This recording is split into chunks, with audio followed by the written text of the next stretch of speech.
What's up everyone, it's Adam from Life of Adam, and today I'm back with a brand new lifeguarding video. And today's video, I'm going to be going over what it's like to do the lifeguard training and take the lifeguarding course. I'm going to go through the entire course in a very concise summary to help you guys be prepared and to help you guys get some more confidence going into it. Now, if I was going to rate the course on a scale of 1 to 10, 1 being the easiest thing ever and 10 being the hardest challenge I've ever faced in my life, I would give it about a 4 or a 5. And the reason I give it about halfway point is because yes, you do things for the first time, you learn all these different rescue skills, you have to perform them. So trying different things for the first time is kind of unfamiliar, so it has its challenges and you're learning all some new material, but it's very doable, it's very manageable. And yes, it takes swimming ability, you have to be a great swimmer, so there's some difficulty in that. Now the lifeguarding course goes like this. You find it online or you find it like an advertisement.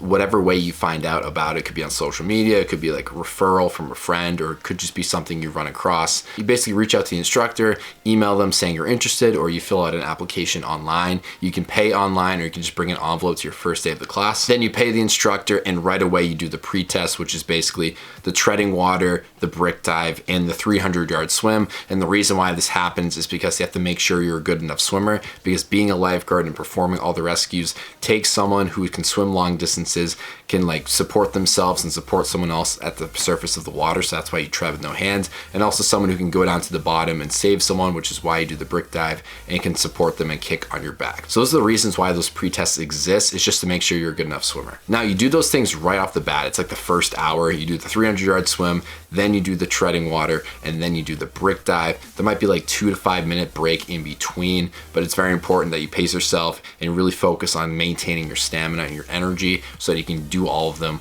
without being like completely burnt out. Now, after you do that, you basically have to go ahead to do the rest of the course, and the rest of the first day, you practice jumping into the water and entering the water. So let's say you're on a lifeguard stand and you're guarding. It's basically like how to approach and how to enter the water if someone needs your help. And you're basically practicing keeping your eyes on the victim and your head above water so that you don't lose sight of the victim and you can kind of swim at them in a straight line and be very direct. Now, after you do that, you do some like beginner rescues, where like someone's struggling on the surface of the water. So you get the tube and you tuck it underneath them, or you approach them, they're facing the other way. You kind of hook them under their arms and kind of kick with them on your back. Now these rescues are very basic because there's like active victims, which means they're still awake and they're struggling and they're at the surface, but they basically teach you basic rescue tips for the first day. Now the second day you do more of the complicated rescues because you get introduced with kind of the passive below the surface type rescues where you have to go underneath the water and you have to go under them and like turn them over. And you also get introduced with like deep water rescues where you have to like go all the way to the bottom and grab them and bring them up to the surface. Now on both of these days you have some classroom work where you just go in the classroom, you read from the textbook,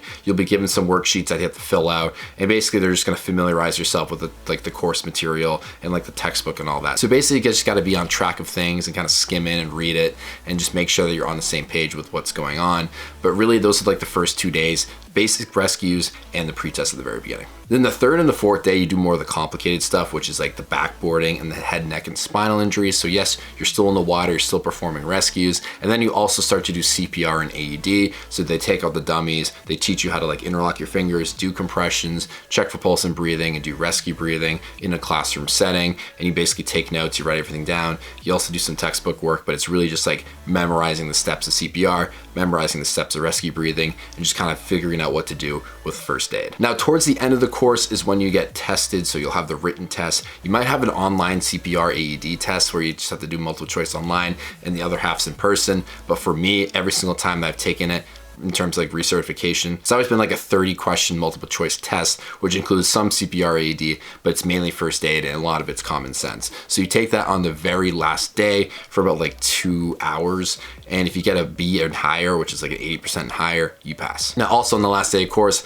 they do like a mock CPR test where you're brought into a classroom one-on-one with your instructor, and they'll say, okay, this victim is choking, and basically you have to apply what you learned and like save the victim and unclog the airway and do rescue breathing. And I'll say, okay, this victim doesn't have a pulse, isn't breathing. You have to be able to do CPR and count out loud and show them that you can do CPR. Now you also have to use the AED pad. So they'll have an AED, you take off the straps, you take off the pads, you put it into the machine, machine, you strap it on the victim, and you basically proceed with CPR or do whatever the AED says. They just want to see that you know how to use all the equipment. Now, also, after you do the CPR, AED, and the written exam, they'll usually end the course with you back in the pool. They'll give you a scenario saying, okay, this person needs to be saved, scrape their leg, they fell in, or they hit their head at the bottom. And basically, they're not gonna tell you what rescue to use. You kind of have to figure out, okay, out of all the rescues I've learned, which rescue applies to what's going on, and you save them. It's basically like realistic, like you're a lifeguard on duty, and you have to make a save. So this is a lifeguarding course in a nutshell. This is what it's like. This is what to expect.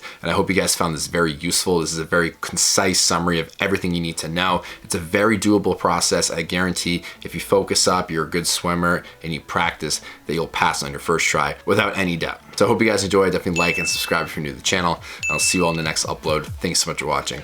Peace out.